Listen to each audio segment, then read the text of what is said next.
Hello and welcome back to another video. So this trick is fantastic. You can pick up any deck whatsoever and do this trick. It's simple and the effect is really strong. And if anyone says to me, hey, can you show me a card trick? This is the one that I will tend to show people. So I'll show you the quick performance and a tutorial, and hopefully you like the trick just as much as I do. Okay, so the trick starts off with getting a spectator to pick out any card at random and just to memorize the card. So, in this case, the 9 of clubs. So you take their card and put it on the top of the deck. And so now you're just going to lose the card in the deck with a few shuffles. And once it's completely lost, you then tell the spectator, okay, so I'm going to mess up the deck now. And not just a little bit, I'm going to mess it up completely. So I'm going to take cards that are face up, face down, and just have a really good time. Which it isn't, actually, because this is really annoying. I hate messing up card decks, because it's always a pain to tidy up afterwards. So now we have a completely messed up deck. So let's see if we can tidy this up just a little bit. So get it straightened up. Okay, that's a little bit better, but we still have cards here which are face to back, some cards that are back to face. We even have some cards that are back to back.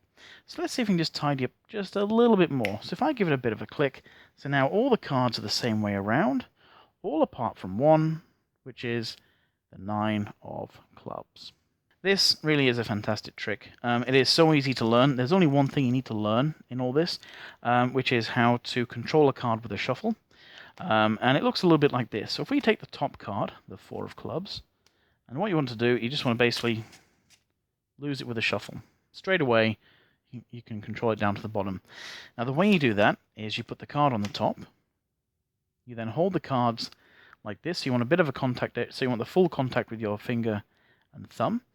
You want to put a little bit of pressure with your thumb on the top card and just peel away all of the cards apart from the top card, and then shuffle down on top of it. Now you don't want to go too slowly, because if you just kind of do that, they may notice you've only pulled away one card. So just try and do it naturally with a little bit of speed. Don't go too quickly, because the problem is if you go too quickly, you may pull away more than one card. And if that's the case, you're lucky if you only pull away maybe 2 cards, but if you pull away more, like 3 or 4, then you can't really recover from that. So just be nice and careful. Make sure you put a bit of pressure on there, and just make sure you grab all the other cards. And you then control the card down to the bottom. Now you then need to do a few more shuffles to make it look a little bit more realistic. So the way to do that is you want to put a bit of pressure with your fingers on the bottom card and your thumb on the top card. You want to then hold the deck like you did before with your finger and thumb. Now the reason I hold it there and not with my fingertips is that playing cards tend to be varnished or polished, so they're very smooth. So it's very easy to start, get a trail of cards up. See how they're kind of like just fanning up, and that can cause problems, because if you're doing this, it means that there's a good chance that they're going to get out of control, and they could actually start sliding, and eventually you could lose complete control and start doing that. So what I tend to do to try and combat that is I hold the deck with a bit more contact with my finger and thumb. So put a bit of pressure with your fingers and thumb on the deck, and by doing that, you then just pull away the bottom card and 1 or 2 of the top cards. And then you just shuffle down on top. And you can just keep on doing this time and time again. Now you do want to be careful, because if you're too slow, then they may notice you've only got a few cards there. So just a nice natural bit of speed. Don't go too quickly, just nice and natural. And if you start to feel the cards do this, then just push back down as best you can do, or just simply tilt your hand up to try and catch any cards that are falling down. Okay, so once you've done that, you've controlled the card down to the bottom. Now the next bit is easy, but hard to explain, but I'll try my best. So you want to try and mess up the deck. So you want to take a few cards, then you're going to rotate your wrist, and next you're going to put the next batch of cards underneath your thumb, between your thumb and that card there. You're going to come in, like so. Now you're going to rotate your wrist and do the same again. You're going to put the cards between your finger and the other cards, like so. Like so. And remember, you're trying to mess up the deck, so you want to try and show both up face cards and down face cards. See, if you want, you can try and put them in at an angle. Just make sure they only go on the bottom. And the reason you want to try and show that is that if you don't, they may only see cards that are face up, and it won't have the same effect. Now, you do need to be careful, because very quickly, because again, the cards are very slidey, very slippery, it does start to get a little bit out of control. I mean, I'm barely holding on to all of them now. So just nice and controlled.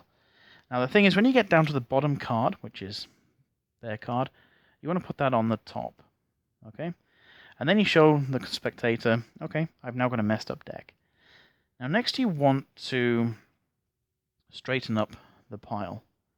Now what you've done in all of that is you've just created two piles. You've created a face down and a face up pile. That's all that you've done with that process. So when you get to the end, you've got their card on the top. What you're going to be looking for is this little break here in the cards. You just about see it there. Now, playing cards naturally develop a bend in them. And because you've got two back-to-back cards there, that's what's creating the gap. That is your midpoint, and that's going to be important very, very soon. So what you want to do, you want to basically hold the deck, and you want to split the top half, and you want to show, so we have cards which are face to back. Then split the bottom half. Oops. Cards which are back to face.